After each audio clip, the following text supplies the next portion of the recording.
Chapitre 3. Un pari littéraire. À Chicago, le trafic d'alcool, rendu populaire et pour le moins lucratif grâce à la prohibition, attire des quatre coins du pays une foule d'escrocs en tout genre. Il n'est pas rare d'entendre des échanges de tirs le soir à la sortie des clubs de jazz, ni de retrouver le matin quelques cadavres abandonnés sur le trottoir. La corruption et la violence règnent, et les jeunes filles aux cheveux courts raccourcissent leurs jupes pour danser sur de la musique nègre. À cette époque, pourtant, haut en couleur, Ernest ne parlera pas, ou peu. Autre chose l'occupe. Dans les soirées qu'il passe avec ses amis à boire et à refaire le monde, Hemingway une... repère assez vite une pianiste de Saint-Louis aux yeux bleus, Adlai Richardson. Si les boîtes de jazz et les conversations littéraires ne lui déplaisent pas, cette dernière apprécie surtout le charme d'Ernest, qui, avec sa grande capitalienne et ses histoires de guerre plus ou moins agrémentées, lui fait forte impression. Malgré 2 ou 3 fleurs qu'Ernest entretient sans déplaisir, ils commencent tous deux une correspondance qui, amicale, qui d'amicale deviendra rapidement amoureuse. Il n'en faut pas plus pour qu'Hemingway, toujours rapide quand il s'agit d'amour, lui propose à Adlai de l'épouser. À 20 ans à peine, Ernest vient de faire sa 3e demande en mariage, mais Adlai n'a pas besoin de le savoir. Le 3 septembre 1921, Ernest et Adlai se marient donc dans une petite église méthodiste à quelques kilomètres à peine d'Horton Bay. Et, après une brève lune de miel à Windsor, le jeune couple s'installe dans un des quartiers les plus sordides de Chicago. Sans être difficile, leur situation reste précaire car, si Adlai a reçu un héritage confortable, Ernest, lui, vient de démissionner de son emploi au Cooperative Commonwealth, le petit journal pour lequel il écrivait depuis un certain temps. Les jeunes mariés rêvent alors de se faire la belle et songent à un moment de s'installer en Italie, que tous les deux connaissent. Cependant, Ernest a fait à Chicago la connaissance de Sherwood Anderson, un Américain reconnu dont il admire le dernier recueil de nouvelles, Waynesburg, Ohio. Paru en 1919, probablement touché par l'énergie et la volonté d'Ernest, Sherwood se prend vite d'affection pour ce jeune journaliste aux ambitions littéraires. Quand Hemingway lui font, Quand les Hemingway lui font part de leur désir de quitter l'Amérique pour s'installer en Europe, Sherwood leur recommande Paris et se propose de fournir à Hemingway les lettres d'introduction pour Gertrude Stein, Ezra Pound ou encore Sylvia Beach, dans lesquelles il vante le talent extraordinaire du jeune homme. Le 8 décembre 1921, Ernest et Adlai embarquent donc sur le Leopoldina à destination de Paris, la ville la mieux faite pour permettre à un écrivain d'écrire. À cette époque, Paris est sans conteste le centre culturel du monde, une ville d'une attractivité et d'une énergie rares, à cheval sur 2 siècles. À peine sortie de la guerre, la capitale française vit une des périodes les plus riches de son histoire. Cézanne, mort en 1906, n'est pas encore un classique. Proust vient de publier Le Côté de Guermantes. Picasso pose les bases du cubisme. Guide est à son apogée et Cocteau fait jazzer le tout Paris. La ville regorge de poilus mutilés, d'apprentis poètes, de mondains en tout genre et d'héritières saphiques. La ville attire aussi à elle une petite communauté d'artistes et d'intellectuels américains soucieux d'échapper au retour à l'ordre qui sévit alors avec la violence de l'autre côté de l'Amérique. Le Volstead Act renforce encore la prohibition et la censure veille si bien à traquer les moindres traces d'une quelconque obscénité qu'elle réussit à faire condamner Margaret Anderson et Jane Heap, directrice du The Little Review, pour avoir publié en feuilleton les pages d'Ulysse de James Joyce. Pour les artistes américains, la solution est donc à trouver ailleurs, à Paris sans doute, dont Ezra Pound jugeait le sérum poétique seul capable de sauver la littérature anglaise d'un suicide et d'une décomposition tardive.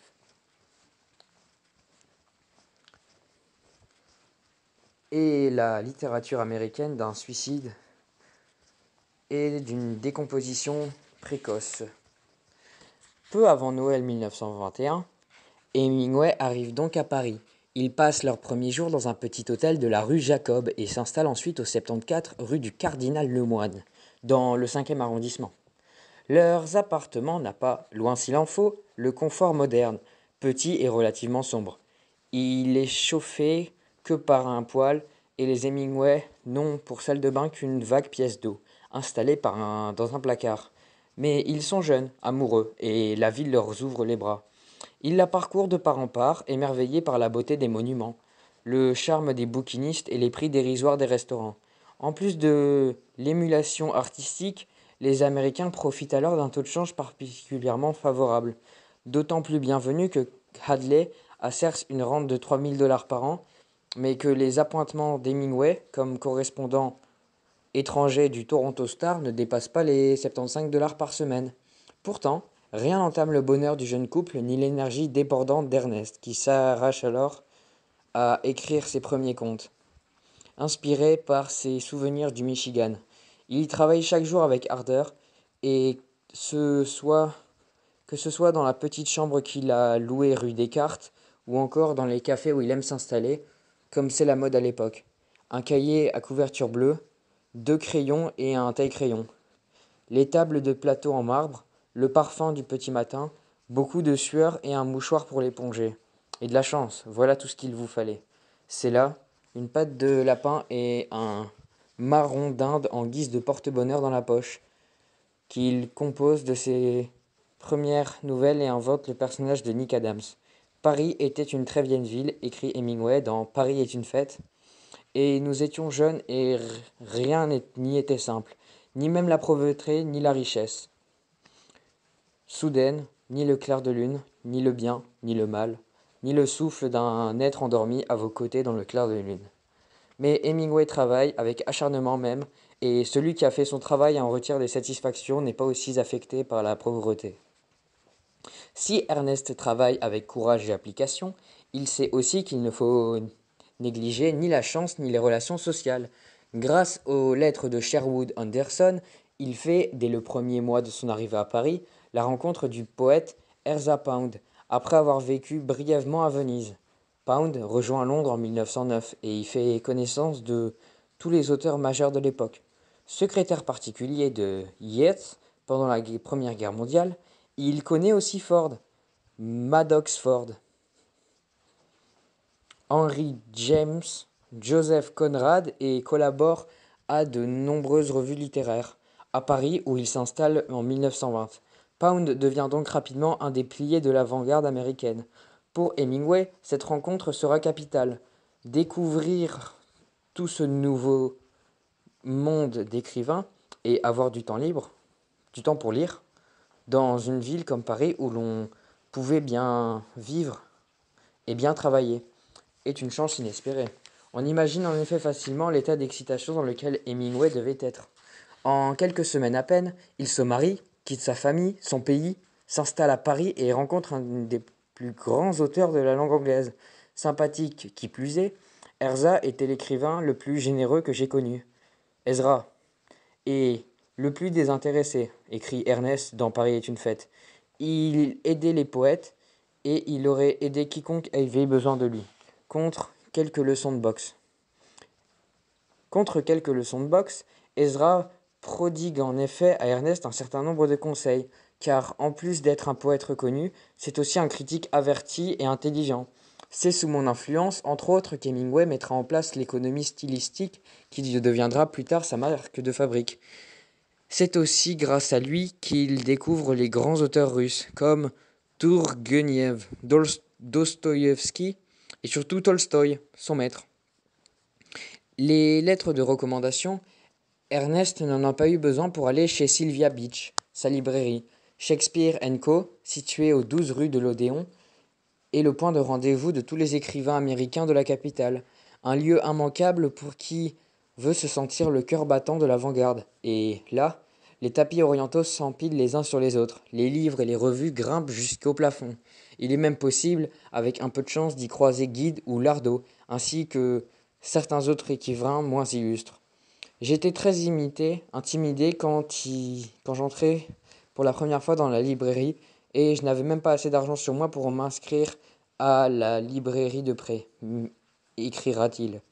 Mais Sylvia est immédiatement sensible au charme de ce jeune homme, beau et timide, qui lui semblait être allé plus loin et plus vite qu'aucun des jeunes écrivains qu'elle connaissait alors. Elle lui offre donc gratuitement la carte de la librairie dont Hemingway profite pour lire les Russes, mais aussi Stendhal, Flaubert, Maupassant ou encore Stein, T.S. Eliot, Aldous Huxley et surtout Joyce, le grand écrivain qu'il rêve de rencontrer enfin. Hemingway le croise régulièrement ici ou là, chez Lippe notamment, la grande brasserie du boulevard Saint-Germain où Joyce vient souvent dîner en famille, mais il est encore trop timide, impressionné sans doute par la notoriété de l'auteur d'Ulysse que Sylvia Beach, justement, publie en 1922. Néanmoins, Ernest a de la chance et rien ne résiste à son charme ni à son intelligence. Joyce lui finissent donc par devenir amis, et surtout compagnons de beuverie, un art dans lequel Ernest excelle déjà. Hemingway a aussi de l'intelligence de ne pas trop orienter la conversation sur la littérature, ni de prendre la pose de l'écrivain, car Joyce est un homme gentil, mais vache, surtout sur quelqu'un commence à lui parler d'écriture. Cependant, la grande rencontre parisienne d'Ernest, celle qu'il fera avec Gertrude Stein, lesbienne, érudite, grande collectionneuse d'art, Miss Stein, comme Ernest l'appelle alors, officie dans le petit temple de la rue Fleury où elle vit avec son amie, Alice B. Toklas. Son appartement est une résurgence de salon littéraire du siècle précédent. On y croise tout ce qui compte en matière de peinture ou de littérature, et les réputations comme les carrières s'y font et s'y défont au gré d'un bon mot ou de l'humeur de la maîtresse de maison.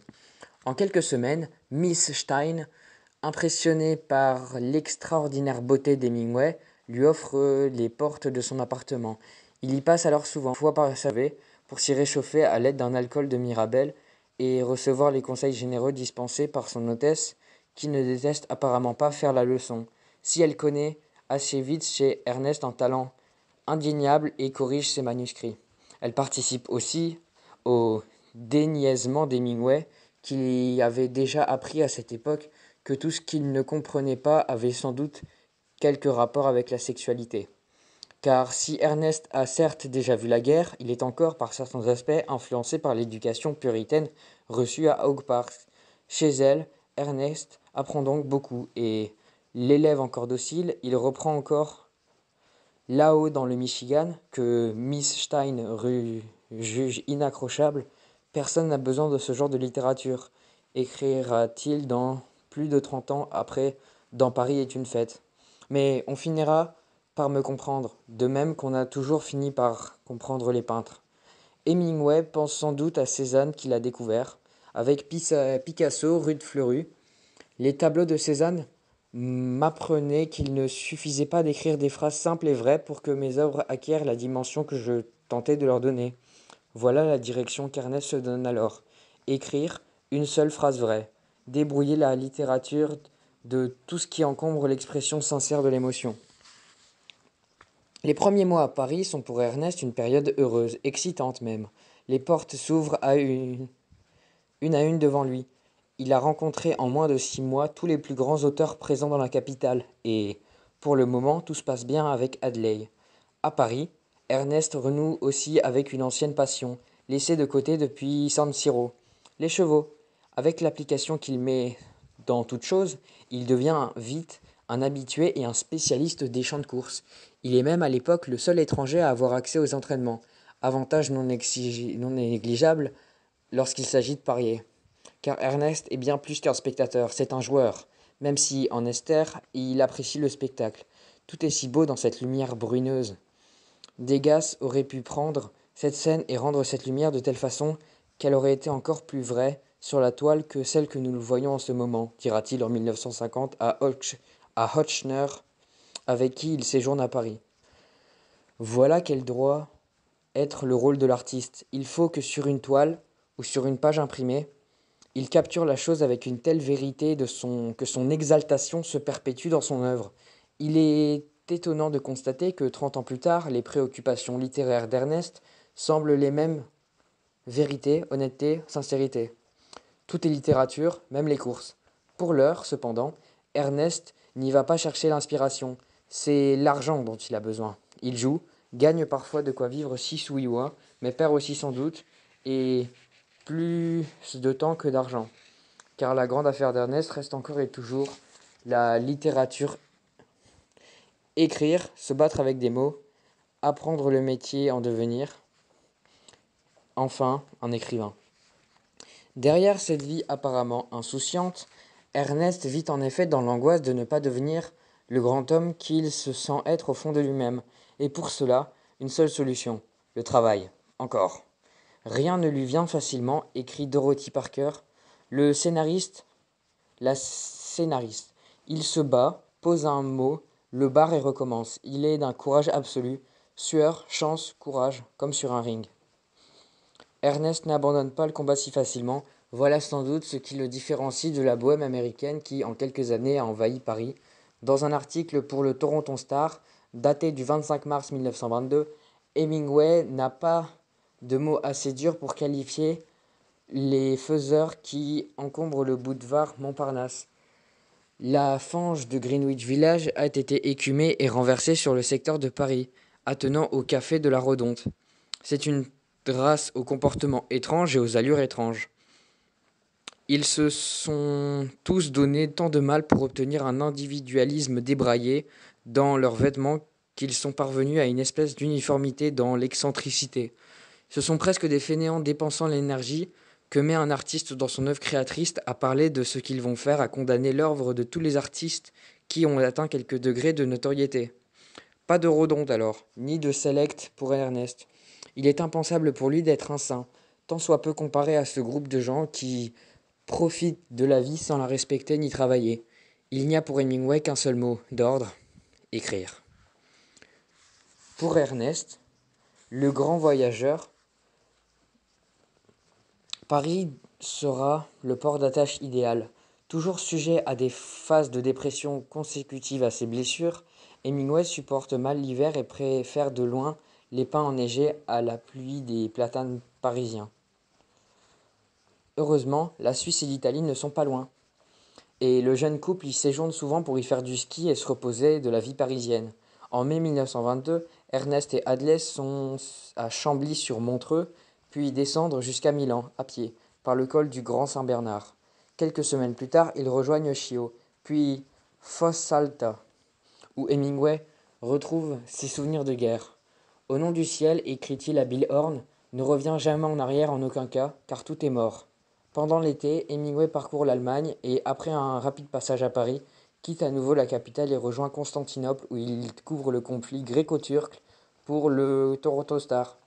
En décembre de la même année, Ernest est de retour en Suisse, à Lausanne cette fois-ci, où, en marge de la conférence de la paix, il interviewe Mussolini qu'il qualifie sans hésitation de le plus grand bluff d'Europe. Au même moment, à Paris, Adlai se prépare à rejoindre son mari, à Chambly, où ils ont projeté d'aller skier, pour permettre à Ernest de continuer à travailler. Elle emporte tous ses manuscrits ainsi que les copies carbone. La précieuse valise est volée dans le train. Adlai était au désespoir, écrit Ernest. Je me sentais en fait plus désolé pour elle que parce qu'on m'avait volé tout ce que j'avais écrit. Sur le coup, pourtant, le choc est terrible. Ernest prend le premier train pour Paris, interroge les services des objets trouvés, revient à leur appartement et ne peut que se rendre à l'évidence. Tout a disparu. De toutes ces années de travail, il ne reste que 2 nouvelles. L'inaccrochable, là-haut dans le Michigan, et Mon vieux.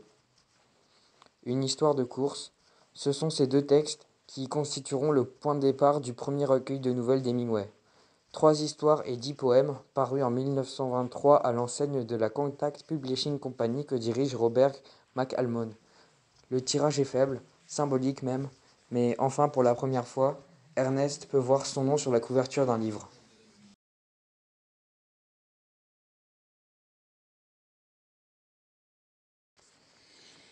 Si l'année 1923 marque les réels débuts d'Hemingway en littérature, un événement d'un autre ordre vient bouleverser la vie du jeune écrivain.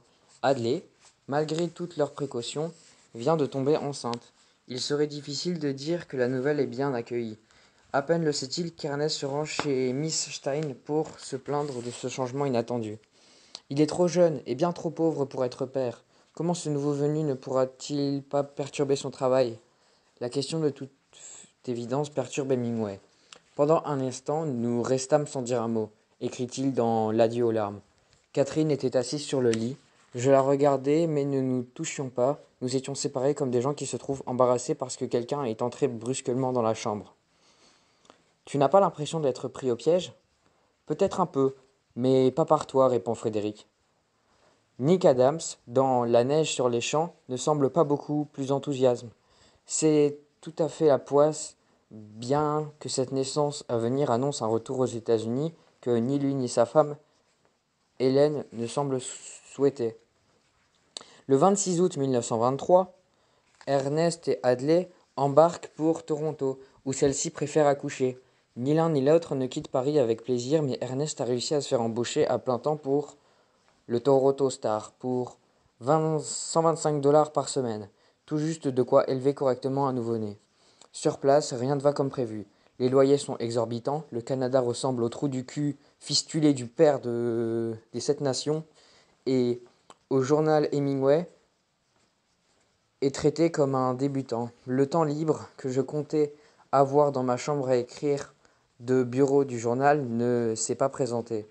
Tout ici est une sorte de cauchemar. Je travaille 12 à 19 heures par jour et je suis si fatigué que le soir je ne peux pas dormir. Ça a été une erreur de revenir. Heureusement, l'erreur sera de courte durée. 3 mois après la naissance de leur fils, John Hadley Nicator, surnommé Bambi, Ernest abandonne le journalisme sur les conseils de Miss Stein et embarque avec Hadley pour Paris. À leur retour, en janvier 1924, les Hemingway s'installent rue Notre-Dame-des-Champs dans un appartement à peine plus confortable que le premier. Leur situation, il faut le dire, a sensiblement changé. Mal conseillé, Hadley a vu sa rente diminuer de moitié et Ernest est maintenant sans emploi. Les caisses familiales sont tellement vides qu'Ernest va jusqu'à chasser les champignons du Luxembourg pour nourrir sa famille. Avec la faim, pourtant, il trouve une nouvelle manière de se contraindre au travail. Il est nécessaire de se tenir en main, soi-même, quand on doit de se restreindre sur la nourriture, pour ne pas se laisser obséder par la faim. La faim est une bonne discipline, elle est instructive. Et autant que les autres ne la comprennent pas, vous avez l'avantage sur eux. L'avantage, Hemingway le prendra très vite sur tous les fainéants de Montparnasse, car les nouveaux contes sont bientôt repérés par Edward O'Brien, qui, à son tour, publie Mon Vieux, dans une anthologie des meilleures nouvelles américaines. Quelques mois plus tard, l'éditeur Bonnie and Lever Wright, à New York, publie In Our Time, une collection de vignettes sans titre où Hemingway aborde déjà tous les thèmes de son œuvre future: guerre, mort, amour, courage et corrida. L'édition reste confidentielle, mais Ernest recueille l'approbation de ses pairs et trouve le courage de s'atteler à une tâche d'une nouvelle ampleur. Je savais qu'il me fallait écrire un roman, écrit-il dans Paris est une fête, mais cela me semblait une entreprise impossible. Pour travailler, Ernest s'installe maintenant à la Closerie des Lilas, à l'écart des autres cafés fréquentés par la bohème. Comme à son habitude, il sympathise avec les serveurs et les trouve chez eux une simplicité qui lui convient. Il aimait le petit peuple de Paris. Confia plus tard à Hadley les chauffeurs de taxi, les commerçants, les barmen, les jockeys, les boxeurs, ceux dont il avait l'impression qu'ils connaissaient vraiment la vie. C'est en effet chez ces gens-là qu'Ernest trouve ses phrases vraies et leur compagnie, à son goût, est de loin préférable à celle des écrivains autoproclamés et à d'autres mondains qui ne réussissent qu'à distraire de son travail. Par ailleurs, l'amitié semble réciproque. Ainsi, quand Ernest cherche à acheter la ferme de son jeune ami peintre Miro, il lui manque presque 100 $, une somme non négligeable pour un jeune écrivain qui ne vend plus aucun article et dont la plupart de ses nouvelles continuent à être refusées. Le jour où je devais verser le fric, j'entrai à la closerie des Lilas, raconte-t-il à Ochner.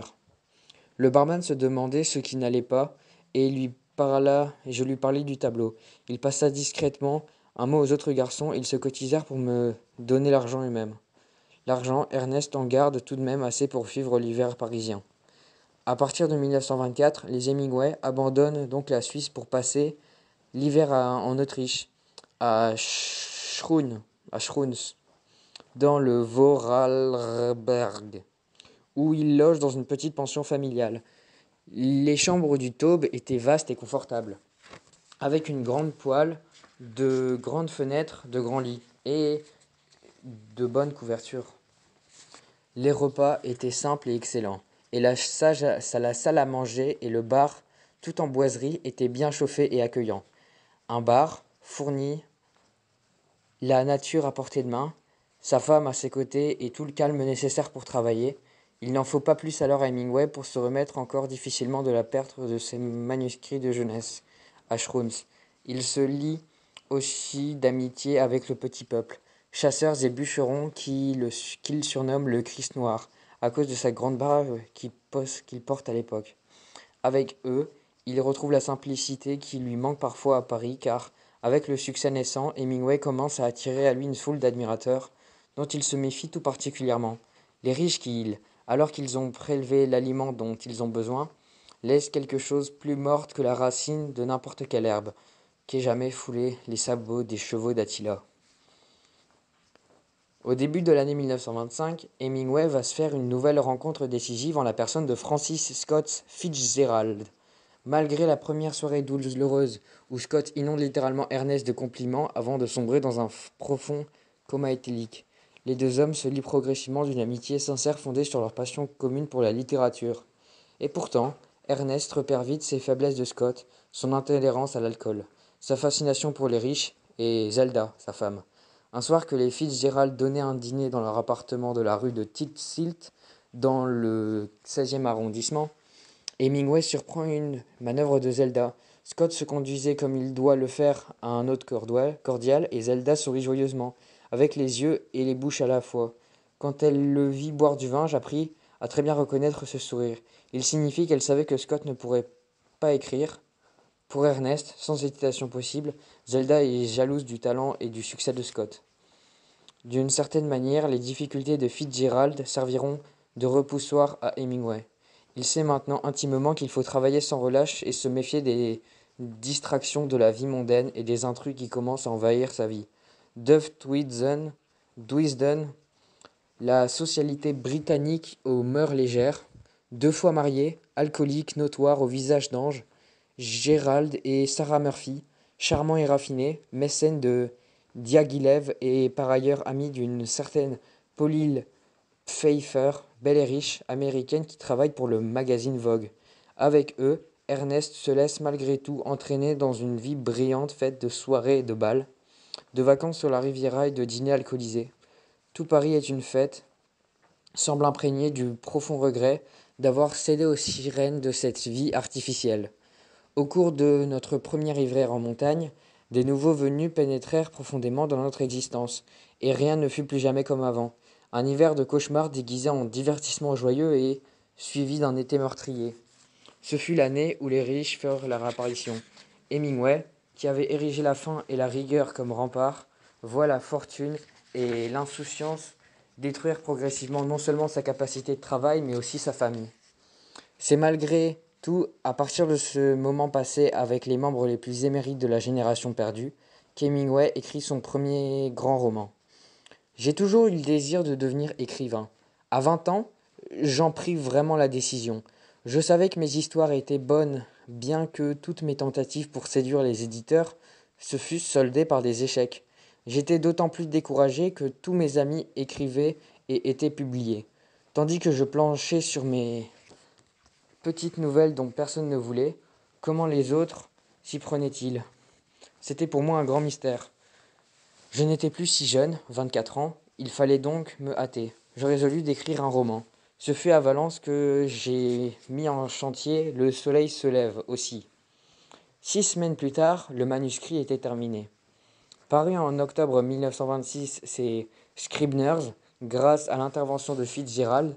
Le Soleil se lève aussi rencontre immédiatement un succès retentissant. Le titre, inspiré d'un passage de l'Ecclésiaste, donne la clé du roman qui relate les errements d'une génération qui, de toute évidence, n'est qu'une vanité. Les personnes inventées par Hemingway manifestent une peur viscérale du vide et de la nuit, de la solitude et du silence, et compensent cette angoisse primitive par de longues journées émaillées d'aventures et que l'époque jugea scandaleuses. Hemingway se plaignit souvent par la suite de la réception du livre, considéré d'ailleurs par sa mère comme l'un des ouvrages les plus répugnants de l'année. Lui qui s'était attaché à écrire une histoire morale, dénonçant la vanité de personnages inaptes à profiter intelligemment de la vie, regrette d'avoir écrit un livre aussi tragique que celui-là et de voir qu'on le prend pour une histoire superficielle sur l'âge du jazz ou de la génération perdue. Quoi qu'il en soit, Hemingway vient enfin de sortir des limbes de l'avant-garde. Il est, à tout juste 27 ans, un auteur avec lequel il faut maintenant compter. Tous ses objectifs sont remplis. Il a remporté certains des plus importants écrivains de l'époque, travaillé comme personne, publié 2 petits recueils de nouvelles et de poèmes, et son premier vrai roman a commencé un succès immédiat. Moins de 6 ans après son arrivée à Paris, Hemingway est enfin écrivain. En parallèle de ce succès naissant, Ernest connaît sous son propre toit des difficultés auxquelles il ne se serait pas préparé. Depuis sa rencontre avec Pauline Pfeiffer, rien ne va plus avec Hadley. Si au début les choses restent amicales, Ernest et Pauline commencent à entretenir dès mars 1926 une liaison dont il prétendra toujours qu'elle n'a jamais été adultère. La situation est des plus banales, bourgeoises même, que l'on trouve évoquée dans Paris est une fête.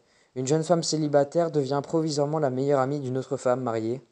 Elle va vivre avec le mari et la femme, et là, innocemment et sans merci, entreprend d'épouser le mari. Le mari trouve 2 femmes charmantes autour de lui lorsqu'il a fini son travail. L'une est nouvelle pour lui, l'inconnue, et s'il n'a pas de veine, il se surprend à les aimer toutes les deux. Au début, la situation est amusante et troublante en ce qu'il va ainsi pendant un certain temps.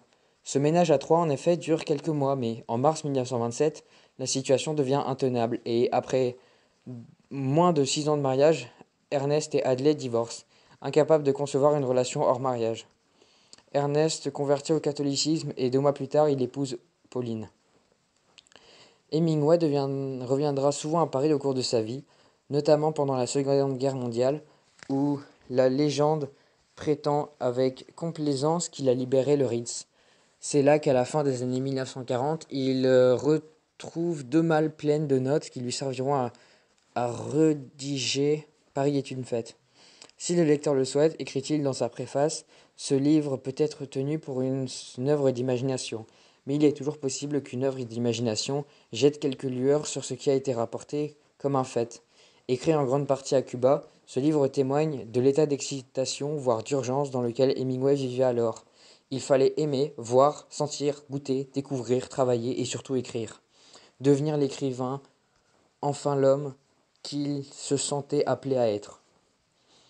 Paris, pour Hemingway, sera toujours la ville où il est devenu écrivain, la ville où la pauvreté a cédé place à la fortune et où la pureté de la jeunesse et l'amour ont subi le choc brutal et inattendu du succès. Tel était le Paris de notre jeunesse, écrit-il dans